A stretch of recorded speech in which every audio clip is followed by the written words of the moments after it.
17 a.m. Monday morning marketing webcast. I am your host, Chris Bernard. Reason for the delay, my apologies. Uh, Certain water issues in our development, dealing with public works is fun. I'm the HOA president, and it's kind of fun to be able to see how our public our government organizations are so mismanaged. I guess that'd be the best words I can probably describe. Like, there's just one hand doesn't know what the other hand is doing. It's not an uncommon problem here with large organizations, right? So anyway, what is the topic? Can one person make a difference? I feel like as we go through life, we kind of, analyze some of the things that we're doing. And, when we look around, we can kind of lose hope. Some of us have the faith in a all powerful, omnipotent God. Some of us have faith in ourselves, which I'm not sure how you can do that because you fail all the time, or our faith is in other people or things that we buy. But there's a good book. I wouldn't call it a great book. A good book, "Live Not by Lies," and it actually kind of works through some really neat history. Things are just flashing on my screen, so my apologies. It kind of draws me to it here. But I wanted to talk about one. There's an individual that I want to kind of highlight, because the fact is, I think we're missing out on heroes. I think God designed us, and one of the things He put into us that's really networked in, not just to be relational, but the concept of justice and what that means, and fighting for something, and fighting for people that are less powerful, less able to protect themselves, right? So there are certain people that, as we look back on history, we can be, not that our hope revolves around people, because it certainly does not, but our hope, we're looking for heroes, I guess, is the end of the day. At least that's where I was looking for. And just examples of people really sacrificing themselves in terms of time and effort. And I just came across this really, really interesting nugget of truth, and it's fairly long. I'll try and read it kind of quick. It's actually it's right at the beginning of the book. I can't believe it's on page 4. But I'm gonna mess up some of the names, so you'll just have to work with me on this one, okay? I feel like it's book time, reading time here with Chris Bernard. But really interesting history, and it was pretty inspiring. So Father Kalakovic knew that the clericalism and passivity of traditional Slavic Catholicism would be no match for communism. For one thing, he correctly foresaw that the communists would try to control the church by subduing the clergy. For another, and I have like notes, and I don't know if you guys do that same kind of thing, but like circle things so I can kind of go back quickly over it. I'm still going to read it because there's some nuggets in here that I think kind of color the story. For another, he understood that the spiritual trials awaiting believers under communism would put them to an extreme test. The charismatic pastor preached that only a total life committed to Christ would enable them to withstand the coming trial. So again, this is about persecution and just being prepared for that kind of thing.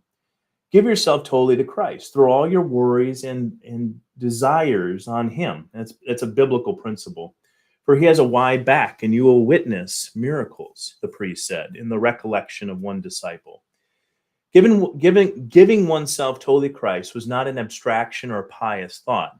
It needed to be concrete. So again, as believers, we can have this kind of like dependency and trust and joy, knowing that this is not the end of the story, that God is with us, that no matter how dark or bleak things are at, God is with us. But at the same time, there's also, and we can rely on it, that's that concrete stuff. But there's always this like, okay, my faith requires me to do something, right? So that's kind of that second part of it. It needed to be concrete. It needed to be communal. So relational, right? A group of people that have the same like-mindedness. The total destruction of the First World War opened the eyes of younger Catholics to the need for a new evangelization. A Belgian priest named Joseph Cardigan, whose father had been killed in a mining accident, started a lay movement to do this among the working class. These were the young Christian workers, so-called Jacquists, after the initials of their name in French. Inspired by the Jacquist example, Father Kolakovic, adapted it to the needs of the Catholic Church in the German-occupied Slovakia. He established cells of faithful young Catholics who came together for prayer, study, and fellowship. I have this underlined. The refugee priest taught the young Slavic believers that every person must be accountable to God for his actions. Freedom is responsibility, he stressed. It is a means to live within the truth. The motto of the Jacquists became the motto for the Father Kolakovic, called his family. See, judge, act. See meant to be wake to the realities around you. Judge was a command to discern soberly the meaning of the realities in light of what you know to be true, especially from the teaching of the Christian faith. After you reach a conclusion, then you are to act to resist evil. Valkav Vasco, a Kolakovic's follower, recalled late in his life that Father Kolakovic's ministry excited so many Catholics because it energized the laity and gave them a sense of leadership responsibility. It is remarkable how Kolakovic almost instantly succeeded in creating a community of trust and fellowship from the diverse groupings of people, priests, religious, and lay people of different ages, education, spiritual maturity. So in this one person is creating fellowship. He understands the concept of fellowship and bringing people together to create action, right? I think that there's 2 points going on there, right? Vasco wrote. The family groups came together at first for Bible study and prayer. Core foundational stuff, Bible study and prayer. But soon began, because otherwise you don't know what direction you need to be taking. There's a whole lot of what ifs, gray area, and things like that. Knowledge starts with the fear of the Lord, and this is kind of playing out in that discernment and wisdom and intelligence is not ours, it's divine, and it can be exercised through us as people. But soon began listening to Father Kolakovic's lecture on philosophy, sociology, and intellectual topics. Now we're taking some of that really core biblical stuff and we're disseminating it into actual tangible things that we as human beings relate to on a regular basis, right? Very cool stuff. Father Kolakovic also trained his young followers in how to work secretly and to withstand the interrogation that he said would surely come. So again, we can provide a little bit of hope here, not to be conspiracy theorists, but learning from history, okay? Very important. The family explained its small group quickly spread across the nation. Quote, by the end of the year, 1944, Vasco said, it would have been difficult to find a faculty or secondary school in Bratislava or larger cities where our circles did not operate, end quote. In 1946, Czech authorities deported the activist priests. 2 years later, communism seized total power, just as Father Kolakovic had predicted.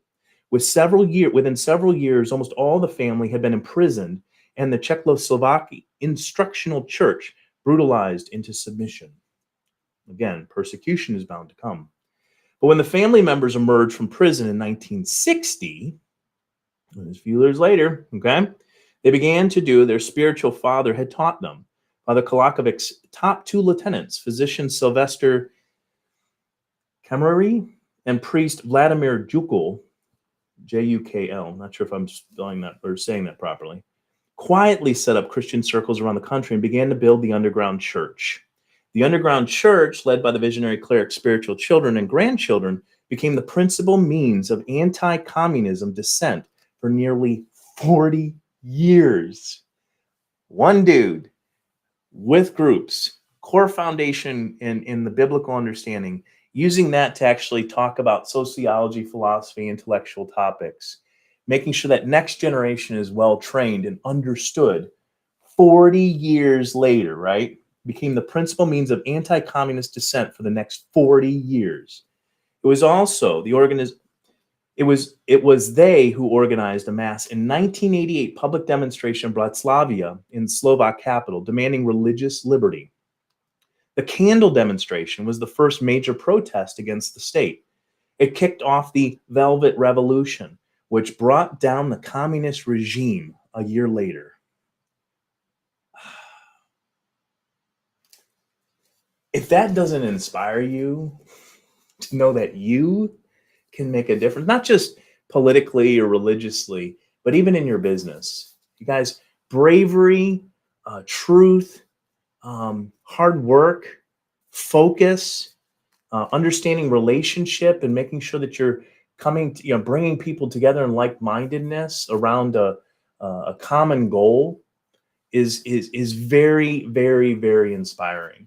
So I hope, with this session of um, the Monday Morning Marketing Webcast, I hope you feel a little bit more uh, renewed.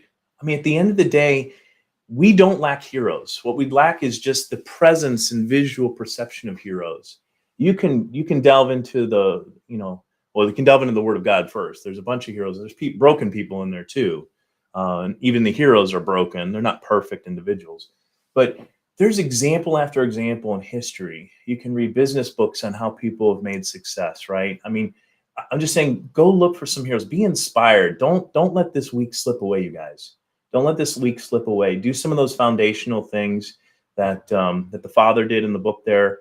And we say Father just for clarity purposes. Father is in like a priest, just in case some of you don't know, because sometimes we don't know. Those are Father. I have a father too, but we have a Father God, but I also have a physical father too as well. So some of you may not understand the difference. Fathers are often sometimes called priests as well, or pastors in some cases, depending on denominations and all that. But so I hope that inspires you this week. You can indeed make a difference, and don't sell yourself short. Go big.